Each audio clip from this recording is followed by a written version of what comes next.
Bonjour à tous, aujourd'hui c'est le 86e jour de notre tour d'Europe en moto. Donc on se réveille dans la propriété du motard norvégien qui nous a accueillis. On a la tête dans les nuages, et c'est pas qu'une expression parce que vraiment on est en plein dans les nuages. Donc on a une petite bruine sympathique qui nous tombe dessus. Il fait pas très chaud, mais tant pis, on n'a pas pris les ferries pour rien, on n'est pas venu là pour rien, donc on prend notre courage à deux mains et on s'habille en équipement de pluie Bering et on va au Preikestolen. Donc pour aller au Preikestolen, il y a environ 8 km, ça monte pas mal, et plus on monte, plus on est dans les nuages. Donc vraiment un brouillard, une purée de poids. On arrive là-bas, il faut apparemment payer un parking moto. Bon, bah on se gare et on paye pas, personne nous dit rien, donc voilà, encore 60 NOK d'économiser, soit environ 8 euros.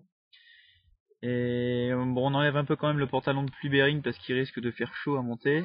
On met notre ciré jaune fluo Bering, et c'est parti, on commence l'ascension. Donc là, il y avait 3 km de montée à peu près. Et puis au fur et à mesure qu'on montait, on était de plus en plus dans les nuages. Et on se disait, mais c'est pas possible. On voyait des vieilles dames, des vieux monsieur pouvoir monter. Ils arrivaient à monter puis à redescendre alors que nous deux, on galérait comme pas possible. Bon, en même temps, on n'avait rien dans le ventre depuis hier soir, je pense à peu près. On a juste mangé des chips et donc bah là, le matin, à jeun, on est parti pour la montée du Preikestolen alors que chacun avait pris un bon petit déjeuner quand même. Donc il était indiqué 2 heures de montée, nous on a mis 1 heure et demie. Et ouais, on est encore en forme quand même. Donc on monte au bout d'1 heure et demie, on arrive en haut et là bah surprise ou pas surprise, on voit rien, tout est blanc. Franchement, on n'a même pas eu peur de s'asseoir comme vous voyez sur les photos. On voyait rien du tout, on aurait pu sauter. C'était pareil pour nous quoi. Sur les photos qu'on voit sur internet quand il fait beau, bon c'est une grande plateforme en hauteur à 600 mètres d'altitude, et vraiment après ça c'est un trou béant quoi, et donc bah, les gens sur la photo sont pas trop proches du bord, et bizarrement aujourd'hui il y en avait pas mal, parce que on se penche, on voit rien du tout, donc comme dit Maxime, on n'a vraiment pas peur. Arrivé en haut, on savoure notre barre de chocolat qu'on a acheté, allez, qu'on a acheté 3 euros à la réception du Preikestolen. Donc je peux vous dire que le chocolat, après une montée comme ça, Là on le savoure, hein. on le savoure. Surtout que la montée, faut pas imaginer un sentier ou même des marches en bois ou encore moins du bitume, c'est rien, c'est un éboulement de cailloux qu'il faut monter. Il y a vraiment rien du tout quoi. Il y a des thés rouges, il y a même pas de flèches. Limite, s'il y avait pas de gens, on se serait perdu parce que les thés rouges des fois, bah, on les voit pas. Donc vraiment, c'est pas de la randonnée en montagne, c'est vraiment de l'escalade. Ah, il est quand même bien noté que si vous perdez les thés rouges, bah il vaut mieux vous arrêter et faire demi-tour parce que bah déjà dans la brume, si en plus vous perdez les thés rouges qui sont un peu les indicateurs du chemin, et ben c'est fini pour vous, on sait pas où est-ce que vous allez quoi. Donc on monte le Preikestolen, on redescend en 1 heure et quart. On a été bon, mais en fait c'est parce qu'on avait juste vraiment très faim. Donc le seul truc c'était qu'on courait quoi, limite sur les cailloux. On a glissé de temps en temps, mais bon au final rien de cassé, impeccable. Donc on a pris la route et puis bah là on s'est arrêté au camping parce que d'un on voulait prendre une douche parce qu'on était trempé de sueur et en même temps trempé parce qu'il pleuvait. Et de deux on voulait manger. Donc bah on est au camping du Preikestolen et donc le camping du Preikestolen vous propose des plats, 13 euros la soupe, 25 euros le schnitzel et 28 euros une pizza ou des frites steak. Donc bah, c'est comme on voulait, mais bon on n'arrête pas d'économiser des sous en essayant de faire du camping sauvage. Donc on n'allait pas non plus gaspiller 40 euros pour pouvoir manger tous les deux un bon repas quoi. Là, ça nous fait mal au cœur de lâcher 40 euros pour manger. En plus, on ne sait même pas la taille des assiettes, donc au final, on dit merci, on fait mine de s'en aller, et au final, on prépare notre sac à dos avec nos affaires de douche, et on va prendre une douche incognito, comme si on était les membres du camping, douche chaude gratuite. Et après la montée du Preikestolen, je vous jure que Ça fait plaisir. ça fait un bien fou. Et donc là, il était 17 heures. Et là, bah, Jean-François et moi, on se regarde et on fait bon, bah, qu'est-ce qu'on fait? Je sais pas. Et donc, bah, ce qu'on a fait, c'est qu'on a pris la route en direction de Kristiansand, parce que c'était une grande ville qui était dans le sud de la Norvège, et on s'est dit que de là-bas, vu que c'était un port, peut-être qu'on aurait pu essayer de couper un petit peu le chemin, parce que là, on allait remonter à Oslo pour pouvoir redescendre à Göteborg. Donc, on voulait prendre un bateau directement vers Göteborg. Et donc, Hmm. au final, on s'arrête en route, toujours le ventre vide, on avait vraiment très faim. On s'arrête pour faire un plein.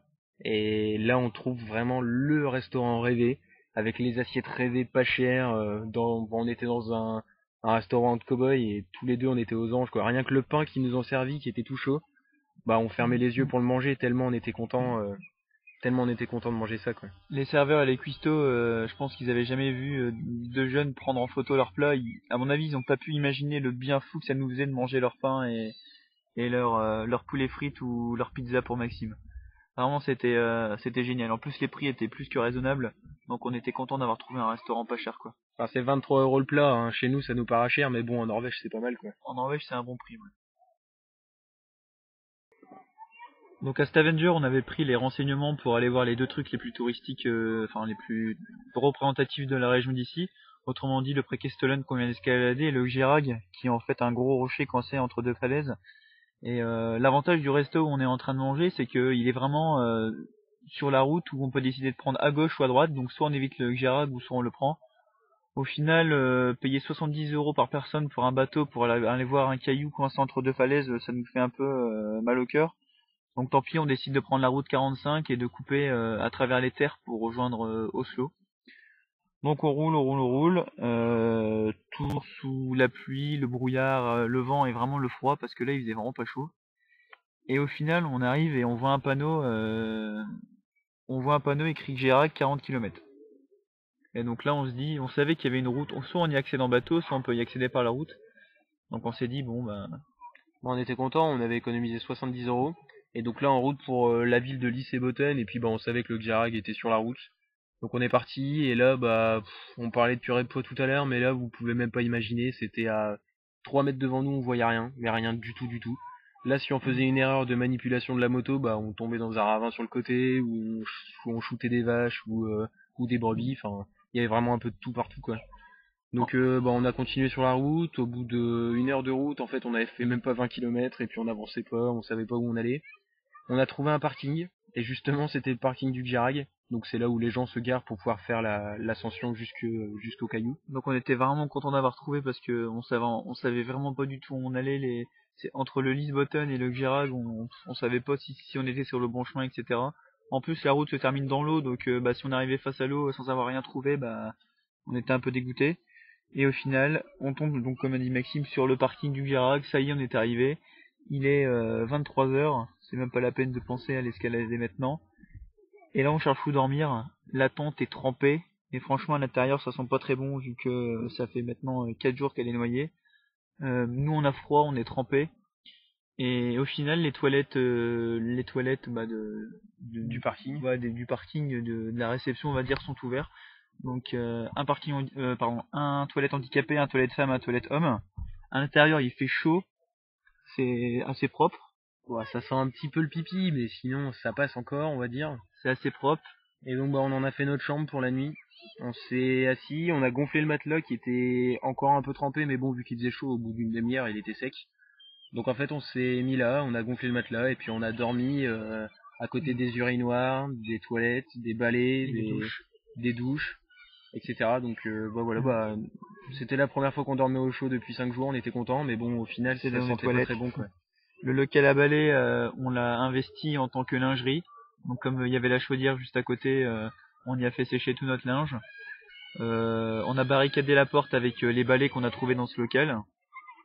Et bon, au final, on a bien dormi. Hein. On a bien dormi, on a croisé encore 2 touristes qui étaient là dans le toilette des filles pour se laver les mains. Et donc on a eu un peu peur sur le coup, mais bon au final on s'est dit qu'ils nous voulaient rien de mal, quoi. Donc bah on a juste passé la nuit tranquillement.